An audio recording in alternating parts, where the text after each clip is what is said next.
Halo guys, jumpa lagi dengan aku Rahman di channel YouTube aku.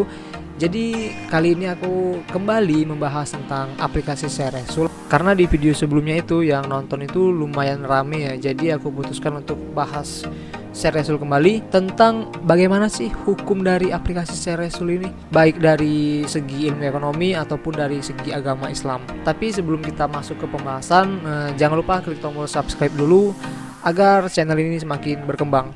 Oke, mantap. Jadi dengan aplikasi Sharesul ini atau aplikasi SR, kita bisa menghasilkan uang hanya dengan subscribe YouTube orang, hanya dengan like video orang, dan hanya dengan nonton video TikTok orang.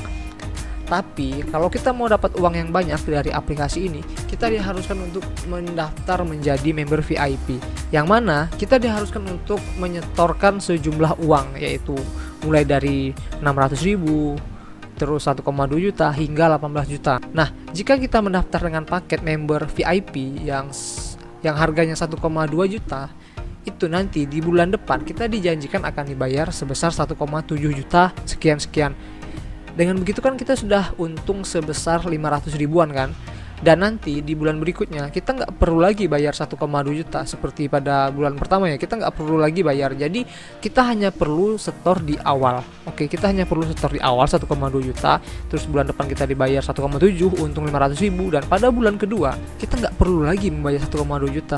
Kita hanya tinggal menerima keuntungan 1,7 juta. Hanya mengerjakan misi-misi yang disediakan oleh perusahaan. Sehingga jikalau sampai 1 tahun kita bermain aplikasi ini, kita mendapatkan untung sebesar 21 juta rupiah. Wow, sangat menggiurkan sekali bukan? Digaji 21 juta setahun, 1,7 juta sebulan. Kerjanya ngapain? Hanya subscribe YouTube orang yang channelnya tersedia di aplikasi ini, terus hanya like video orang juga, terus juga nonton video TikTok orang atau like video TikTok orang. Kalau kata mereka, kerjanya hanya itu. Tapi ada satu pekerjaan lagi ya, ada satu misi lagi yang jarang sekali mereka kasih tahu kepada kita yang member-member baru ini, yaitu adalah ngerekrut member baru. Jadi kita juga diharuskan untuk mengajak teman-teman kita, keluarga-keluarga kita, sahabat-sahabat kita, atau kenalan kita untuk juga ikut gabung dalam aplikasi ini.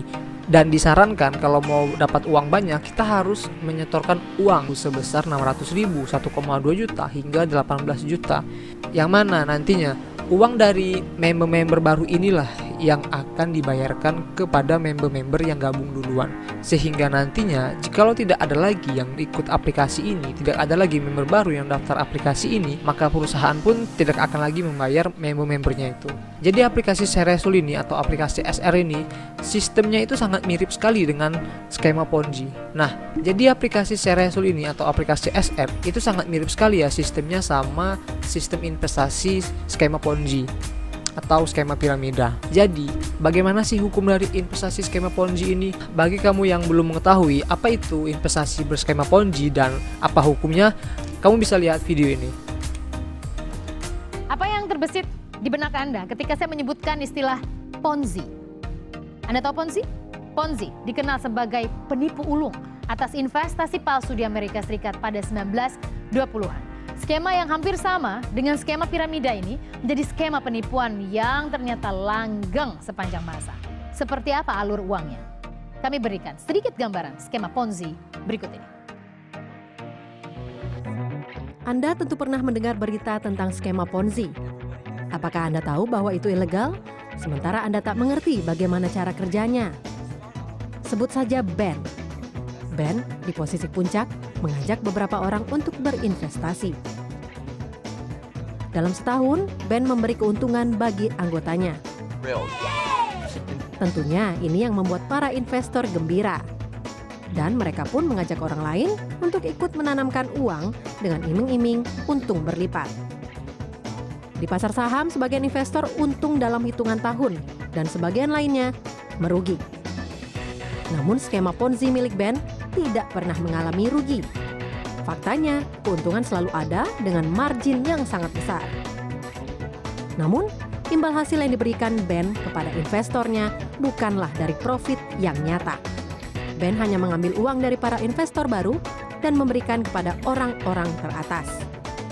Lambat laun, uang tak dapat terkumpul dari investor terbawah dan profit investor teratas tak terbayar. Maka piramida akan roboh. Ben dan investor pertama seperti ini akan terjerat dan orang terbawah tekor. Jadi, jika orang seperti Ben menawarkan investasi dengan iming-iming keuntungan yang terlalu bagus untuk jadi kenyataan, katakan saja tidak. Jadi kalau investasi berskema Ponzi ini, dia itu di awalnya menjanjikan untung yang berlipat-lipat. Itu mirip sekali ya sama aplikasi SR ini ya. Tapi apakah aplikasi SR ini menggunakan aplikasi skema Ponzi? Ya, kalian bisa komentar di bawah. Coba untuk melihat video ya yang mengatakan bagaimana sih hukum dari investasi skema Ponzi ini. Aku bukan bilang hukum dari bermain aplikasi SR ya, tapi hukum dari aplikasi yang menggunakan sistem skema Ponzi. Pertanyaan yang kedua adalah apa hukumnya bisnis dengan menggunakan skema Ponzi? Skema Ponzi ini adalah skema investasi di mana keuntungan yang diperoleh oleh investor itu sebetulnya bukan dari keuntungan real perusahaan atau organisasi, tapi merupakan semacam money game atau permainan uang, di mana keuntungan investor yang pertama itu didapat dari dana dari investor yang lain kemudian diserahkan kemudian. Jadi ini semacam gali lubang tutup lubang. Keuntungan investor pertama diambil dari dana yang disetorkan oleh investor yang berikutnya, sehingga ini akan terus berlanjut kalau ada investor yang lain yang kemudian ikut. Jika tidak ada lagi, maka investasi ini akan bangkrut dengan sendirinya. Nah, inilah yang kemudian kemarin sempat kasus dan sempat dilaporkan ke polisi juga dan banyak korbannya.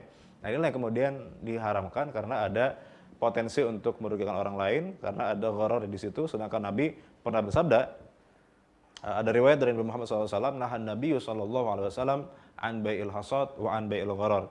Nabi melarang jual beli kerikil. Jual beli kerikil di situ maksudnya adalah di zaman dulu jual beli tanah dengan cara melempar batu kerikil. Luas tanah yang dibeli itu adalah seluas lemparan batu kerikil itu. Di sini ada ketidakjelasan.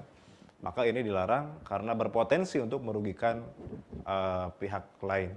Allah Ta'ala alam bissawab. Jadi ya, menurut Ustadz Muhammad Abdul Wahab LC ini, investasi berskema Ponzi itu memiliki ketidakjelasan, memiliki ketidakpastian akan keuntungannya, dan berpotensi merugikan banyak orang. Sehingga bisa dikatakan ya kalau investasi berskema Ponzi itu haram. Nah, jadi bagaimana menurut kalian? Apakah aplikasi Ceresul ini atau aplikasi SR ini menggunakan sistem investasi skema Ponzi atau skema piramida? Kamu bisa tuliskan komentar kamu atau pendapat kamu di kolom komentar di bawah. Terima kasih sudah menonton video ini. Jangan lupa untuk tekan tombol subscribe agar channel ini semakin berkembang. Oke, sampai jumpa di next video.